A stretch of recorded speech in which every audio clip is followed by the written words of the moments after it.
Bienvenidos amigos, bienvenidos a este programa de Curiositats TV dentro de vuestra radio preferida, de Hit Radio Barcelona. Un programa de historia que seguramente hará que veáis esta de una forma totalmente diferente a la que os han explicado. Y hoy seguimos con el tercer capítulo de 3 de los secretos del Vaticano. Os explicaremos los 4 últimos secretos de estos 3 programas que descubriremos hoy, y lo haremos con la penitenciaría apostólica, lo que es la cárcel del Vaticano, que es un tribunal secreto que investiga los llamados delitos atroces, y se supone que se fundó en 1179 y se mantuvo secreto hasta el año 2009. La penitenciaría apostólica, aunque podríamos pensarlo, no era un lugar de detención ni una especie de prisión de la Iglesia, ni tampoco un lugar donde van habitualmente las personas a confesarse para reconciliarse con su Dios. Es el órgano más antiguo de la curia romana y el primero de los tribunales apostólicos, y su labor es exclusivamente en la relación entre el Dios y el pecador. Este tribunal, también denominado el de la misericordia, desempeña una labor puramente espiritual. Por tanto, su fin es el de facilitar a los fieles el camino de la reconciliación con Dios y con la Iglesia. Eso es, para la Iglesia, la conciencia de qué es la reconciliación. Una de las competencias que realiza este tribunal es juzgar los delitos para la excomunión: profanación de las sagradas especies eucarásticas, violación directa del secreto sacramental, absolución del cómplice de un pecado contra el sexto mandamiento o agresión física a la persona del romano pontífice, y consagración de un obispo sin mandato pontificio, a la que se han reunido recientemente la ordenación de una mujer. Solo el Papa puede conceder la absolución de las personas llevadas a este tribunal. Algunos ejemplos de pecados son el intento de asesinar al Papa, que un sacerdote exponga el pecado o la identidad de una persona que se ha confesado con ellos, entre otros. El Papa actúa como jefe de este tribunal, llamado penitenciario mayor, y puede ofrecer la absolución o dejar que se mantenga la excomunión. Normalmente, estos juicios son los hechos con credenciales falsas para proteger la identidad de los acusados. Y ahora, de los papas, de la cárcel del Vaticano o de esas excomuniones, nos vamos más allá, de fuera de nuestras galaxias. Sí, como lo están escuchando ustedes, nos vamos fuera de nuestro querido planeta azul, nos vamos fuera de nuestra Tierra. Y decimos eso porque hay serios rumores que dicen que el Vaticano guarda entre sus archivos pruebas de vida extraterrestre. Y vamos a argumentarlo de la siguiente manera. Los rumores sugieren que el Vaticano tiene pruebas de existencia de vida extraterrestre en forma de cráneos extraterrestres que están guardados en los interiores de sus archivos secretos. En la Santa Sede, al lado de la Biblioteca Apostólica y junto al norte de la Capilla Sixtina, se encuentran esos archivos tan famosos llamados archivos secretos del Vaticano. Son sin duda los documentos históricos más increíbles y misteriosos y secretos que existen en todo el mundo. Y también, hoy en día, se almacenan y custodian en 33 kilómetros de estanterías con más de 35.000 volúmenes y 12 siglos de historia. El secretismo en torno a dichos escritos ha dado la luz a múltiples teorías de la conspiración. La más extendida es que alguno de los archivos es referente al mundo alienígena. Hasta 1881 nadie tenía acceso a ellos, ni siquiera los estudios del cristianismo. Fue entonces cuando el Papa León XIII los sacó a la luz para los investigadores. Algo que seguramente desconocéis es que el Vaticano posee un observatorio astronómico desde el año 1578 y se construyó en el siglo XVI, cuando Gregorio XIII mandó construir la Torre de los Vientos en el Vaticano y la llenó de astrónomos y matemáticos. Todos ellos eran jesuitas. En 1981, el citado observatorio fundó un segundo centro de investigación, el Vatican Observatory Research Group, el VORG, en Tucson, Arizona, Estados Unidos, con sus oficinas en el Observatorio Stewart de la Universidad de Arizona. En el año 1993 concluyó la construcción del telescopio conocido como WATT, Telescopio Vaticano de Tecnología Avanzada, en el norte de Graham, en el desierto de Arizona, que realiza sus funciones principales bajo la dirección del padre jesuita José Gabriel Funes. El observatorio desarrolla programas de colaboración con muchos institutos astronómicos internacionales como en Estados Unidos, Argentina, Italia, Canadá, Chile, etcétera, etcétera, y es miembro de la Unión Astronómica Internacional. También se rumorea en ámbitos científicos que desde hace 10 años el Vaticano cuenta con un satélite de vigilancia en órbita llamado Proyecto Siloe, un satélite que según los expertos está para vigilar el cielo para, en caso de aproximación de naves extraterrestres, avisar a la Santa Sede, porque según la Santa Sede, creer en Dios y en extraterrestres es totalmente compatible. Ahora mismo se puede admitir la existencia de otros mundos y otras vidas, incluso más evolucionadas que la nuestra, sin por ello perder la fe en la creación, la encarnación y el perdón.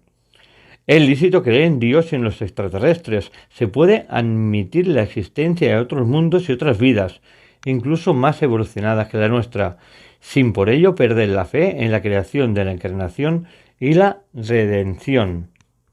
Por ejemplo, existe un astrónomo en el Vaticano que es el sacerdote argentino José Gabriel Funes, que era el consejero científico de Benedicto XVI.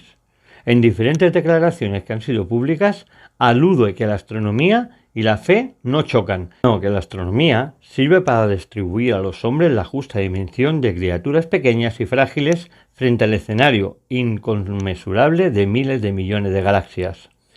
Estas declaraciones fueron hechas en la primera conferencia sobre astrología celebrada en la Academia Pontífica de Ciencias del Vaticano el 9 del 11 de 2009. La reunión fue todo un hito extraño, porque la postura de la curia romana de colaborar con la ciencia en este terreno, y también alguno de ellos que era ateo y líderes religiosos de todo el mundo, de hecho, se realizó en el Vaticano. Sobre las cuestiones que tratan los orígenes de la vida y su existencia en otros lugares del universo son muy interesantes y merecen gran atención, además de presentar implicaciones filosóficas y teológicas. Si este hecho se demostrara, el encuentro de hombre con seres extraterrestres sería como le ocurrió con el descubrimiento de América, es decir, un encuentro entre culturas y civilizaciones totalmente diferentes. Ahora hablaremos lo que declaró Funes, unas palabras que nos dan de pensar, que dice que entre los astrónomos que participaron en las jornadas se encontraba el estadounidense Chris Impey, un científico que dijo a los religiosos que es evidente que haya cientos de millones de lugares habitables en la Vía Láctea, que solo uno de los miles de millones de galaxias del universo es lo que Dios tenga que ver con la creación de todo ello, y ya es una cuestión de que compete a la Iglesia. Pero en el año 2012 el Vaticano declaró oficialmente que la creencia de la vida extraterrestre es plenamente compatible con la fe cristiana, una idea que era castigada con la muerte durante la Inquisición por esa Iglesia que ahora lo defendía. Este hito teniendo en cuenta que en 1600 el sacerdote Giordano Bruno fue quemado con la hoguera por haber afirmado que podía existir vida fuera de nuestro planeta. El sacerdote jesuita George Cooney, que dirigió el Observatorio Astronómico del Vaticano, destacó en 1992 que cuando la NASA lanzó el programa de búsqueda de inteligencia extraterrestre, el SETI, lo interesante de esta iniciativa pidió ayuda al Vaticano. En su periódico italiano afirmó que cada día se acumulaban nuevos datos que hacen pensar en la posibilidad de que existían formas de vida diferentes en esta Tierra. Unos años después, en 2005, el mismo cardenal comentó que su experiencia le decía que la presencia de seres inteligentes en el cosmos era inevitable y que su inexistencia no podía seguir negándose porque hay mucha evidencia sobre todo ello. También confirmó que el pensar que todos estamos solos en el universo es una actitud de ignorancia por parte de nuestra especie humana. Algunos documentos y fuentes que fueron hallados en el Wikileaks, unos emails entre el jefe de la campaña de Hillary Clinton, John Podesta, y el astronauta Edgar Mitchell, habla de una guerra espacial inminente y se especula con que el Vaticano conoce la existencia de extraterrestres. Es más, Podesta, en uno de sus correos electrónicos con Egan Mitchell, ese reconocido astronauta americano, sostiene que la Santa Sede y el Papa conoce la existencia de vida extraterrestre más allá de nuestro planeta. Mitchell, en su correo, lo redacta o lo explica así. Dice que se mostraba preocupado por una posible guerra espacial, porque la carrera espacial se está calentando. ¿Estamos más cerca que nunca de una guerra en el espacio? La mayoría de satélites, recordemos, que orbitan alrededor de la Tierra y pertenecen a Estados Unidos, China y Rusia, y las recientes pruebas de armas antisatélites no alivian el factor miedo. Eso es lo que escribió Mitchell en uno de sus correos. El astronauta, que ya ha fallecido, hace como una reflexión propia de que el Vaticano es conocedor de la existencia de vida extraterrestre, por lo que sugiere reunirse con su colega católico Terry Matchfield para ponerle el día y en conocimiento al Vaticano sobre la vida extraterrestre. En total, un Vaticano que, como dice la Biblia, el reino está en los cielos. Un reino que quiere dominar el Vaticano y también dominar ese universo y los cielos que hay en las galaxias. Y ahora, hablando de extraterrestres, de suposiciones, de cosas que se habla mucho en las redes, nos vamos a uno de los temas más candentes y más ocultos por el Vaticano. Un hecho que el Vaticano lo niega y dice que no existe, pero hay muchos informadores, ojeadores y estudiosos del tema que aseguran que eso es cierto. Hablamos del cronovisor, la máquina del tiempo que está dentro de las paredes de este Vaticano. Hablamos, como hemos dicho, del cronovisor. No es un nombre de un arma de Star Trek o una nave de Star Wars. Es una de esas historias que la Iglesia tiene entre sus paredes y que todos hemos tenido o soñado tener entre nuestras manos alguna vez. Claramente, la existencia del cronovisor nunca ha sido comprobada, pero se dice que tiene la habilidad de mostrar el pasado y el futuro. Y un libro de 2002, escrito por el sacerdote del Vaticano François Brain, dice que es mucho más que una simple historia. En el citado libro, Brain dice que la máquina fue creada por un monje benedictino llamado Pellegrino Ernetti, quien se encargó de mantener la máquina en secreto hasta los años 60, y que le contó a él mismo que 12 científicos, incluyendo el nazi Werner von Braun, que una vez más vemos como el Vaticano estuvo en contacto con estos asesinos.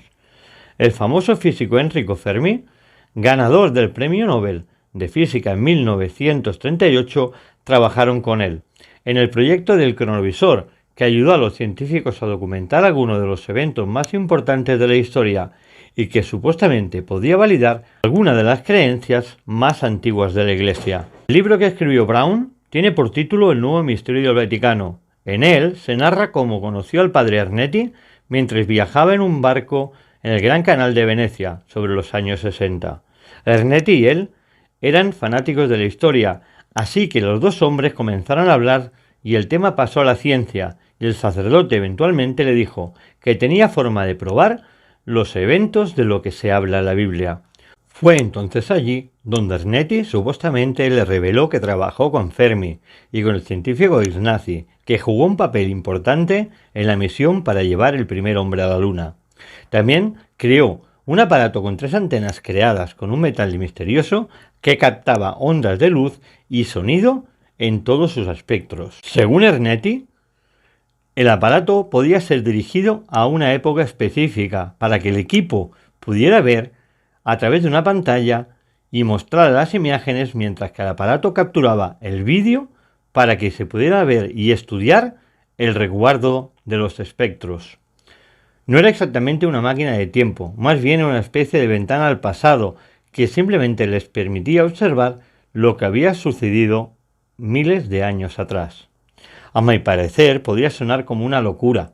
Imagino la escena sin cronovisor en un canal y hablando de máquinas de películas de ciencia ficción.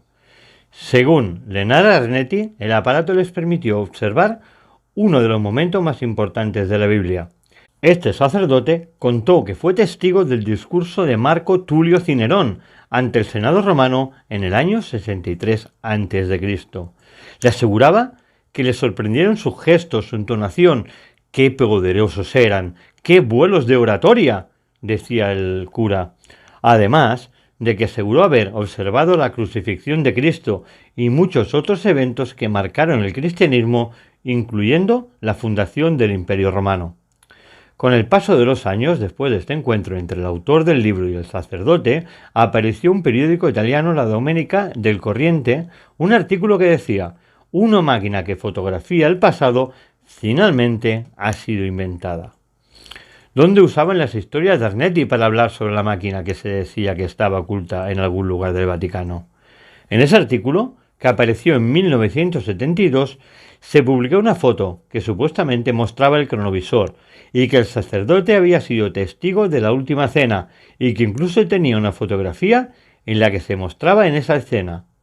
Ernetti murió en 1994, pero toda su vida mantuvo que el cronovisor era real y que fue escondido por órdenes del Vaticano en un intento de proteger la máquina y evitar que cayera en las manos equivocadas.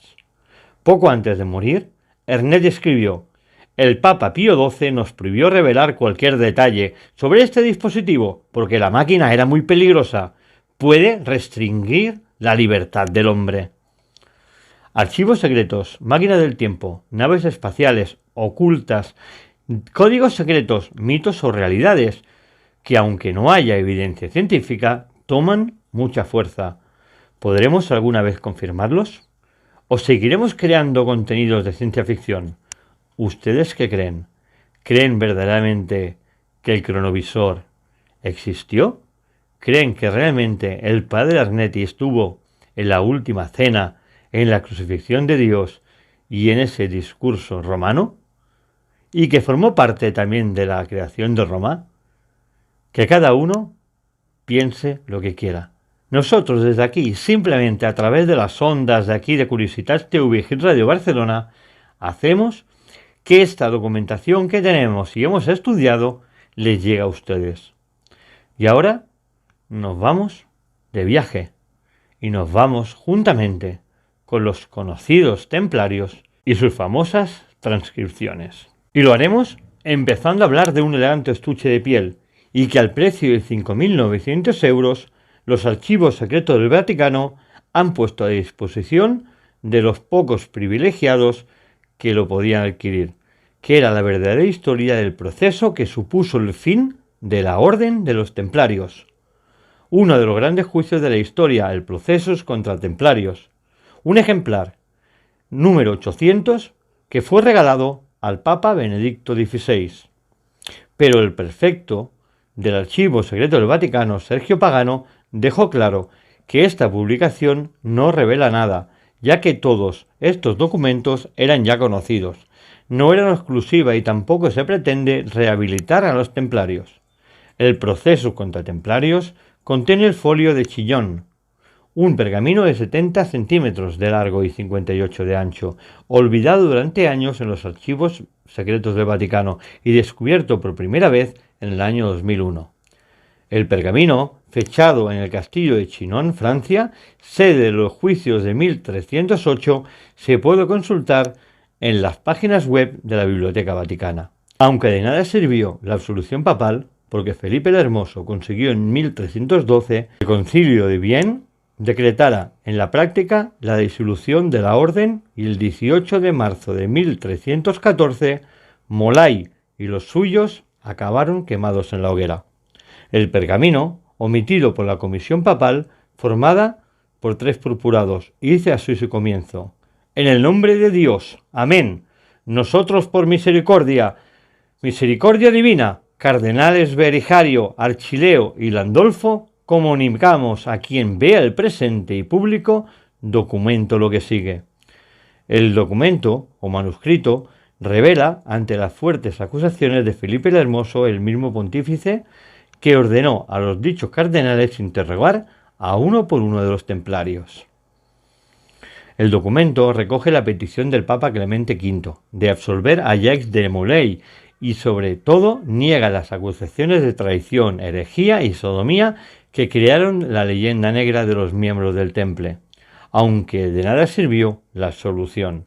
En este folio se comprueba que el Papa Clemente V dio la absolución al gran maestre del Temple, Jacques de Molay, y a sus hermanos de la Orden. También aparece que el pontífice les permitió además recibir los sacramentos cristianos y a ser acompañados de un capellán hasta los últimos momentos de su vida, cuando fueron quemados en la hoguera. Ahora, después de los 700 años ocultos, el Vaticano presentó el pasado 25 de octubre la edición de estos documentos.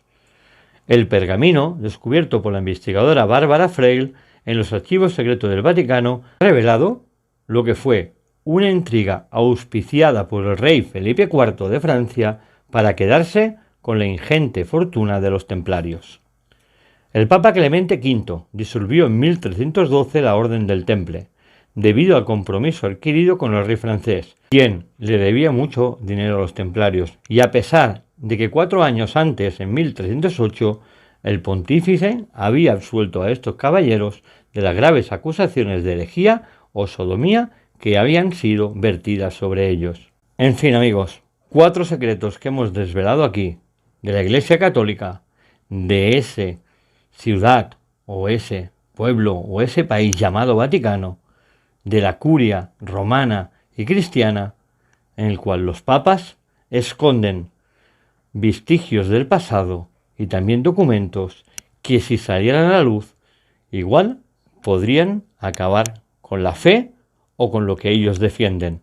Una curia cristiana que hemos desvelado aquí durante estos 3 programas dedicados a misterios dentro del archivo secreto del Vaticano, que os hemos mostrado con la máxima humildad y transparencia desde aquí, desde Curiosidades Televisión en Hit Radio Barcelona. Y ahora, amigos, un servidor, David Flor, se despide de vosotros y agradece a toda la gente que hace posible este programa dentro de Hit Radio y que hace que esto sea posible, y también a todos los que nos seguís. Hasta la próxima semana y no recordéis que os quiero. Hasta luego, amigos.